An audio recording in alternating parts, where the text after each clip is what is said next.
Matt McManus, ladies and gentlemen.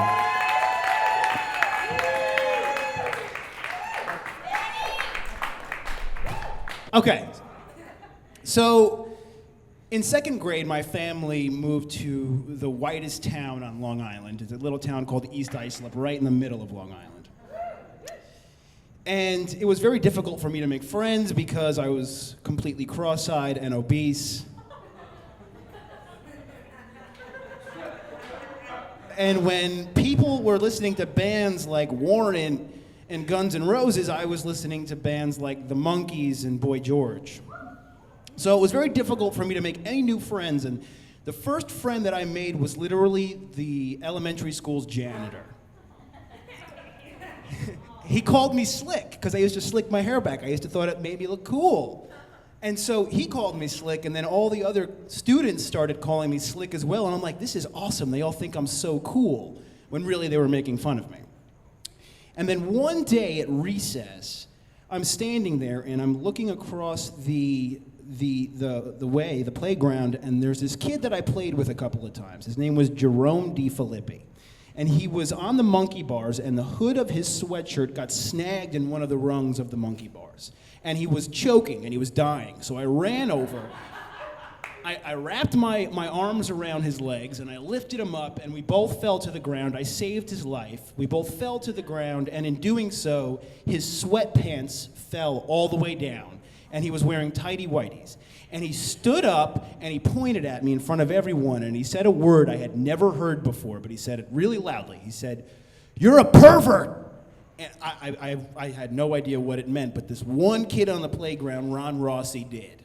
And he was smart enough to make a hybrid nickname for me, combining the word pervert and the word slick. And he created the moniker Pervy Slick. And everyone called me Pervy Slick. Everywhere I went. I walked down the hallway, I went, "Yo, Pervy!" And I still to this day when I go home, they call me Pervy. I mean, the school talent show, I was on stage singing some song, and my mom was in the audience, and the entire audience was chanting Pervy. Okay. So I decided at a very early age to get Jerome DiFilippi back. I decided I was going to start prank phone calling him. His number was 277-4588.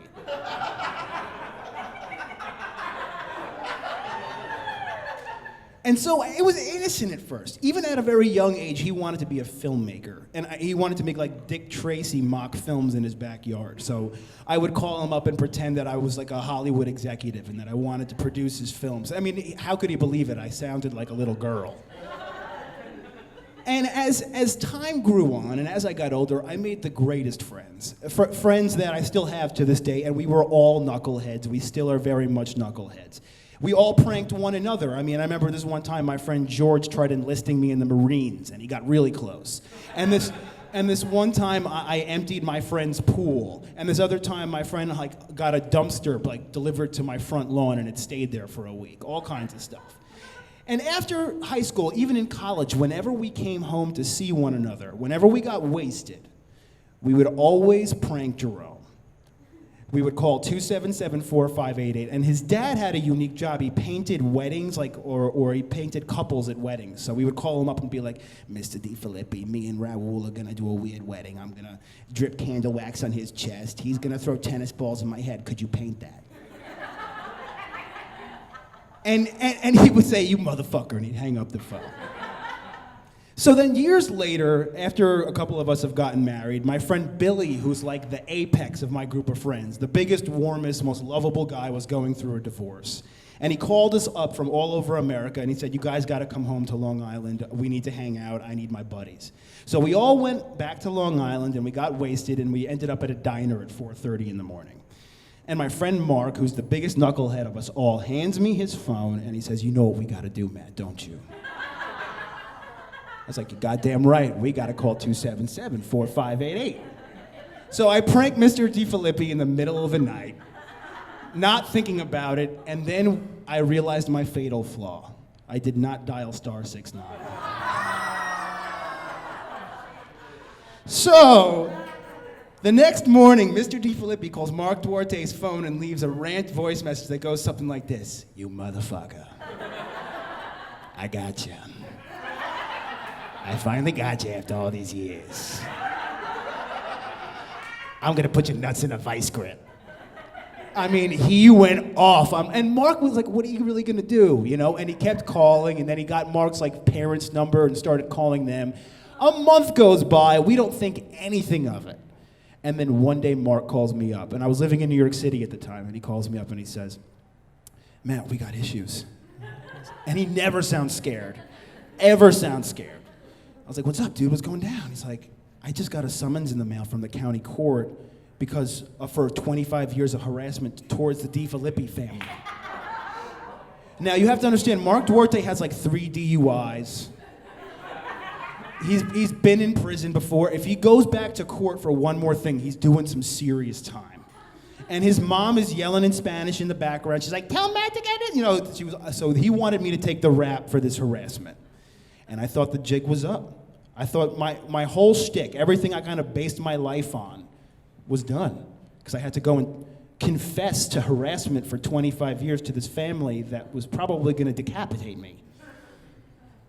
So I get on the train, and I take the train from New York City all the way back to Long Island, and I'm thinking to myself, I'm terrified. I'm gonna go turn myself in right now. I get off the train, I'm walking to the DiFilippi house, the house I went to when I was in 2nd grade to play with this idiot kid. And I'm walking up there, and I get a text message from Mark that says, hey, Matt, what's up? I'm like, I'm about to do this thing. He's like, do you got a calendar on your phone? I was like, yeah, I do. He's like, look at it. It's like, why? He's like, just look at your fucking phone. So I look at my phone, he's like, what's today's date? I'm like, it's April 1st. And he's like, April Fool's, bitch.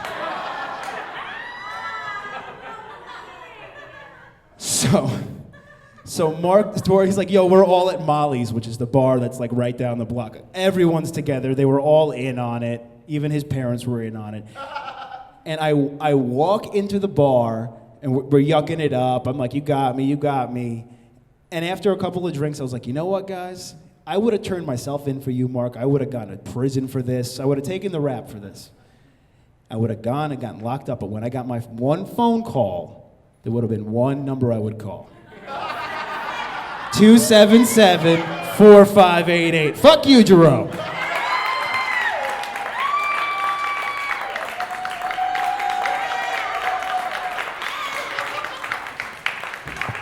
Matt McManus, ladies and gentlemen.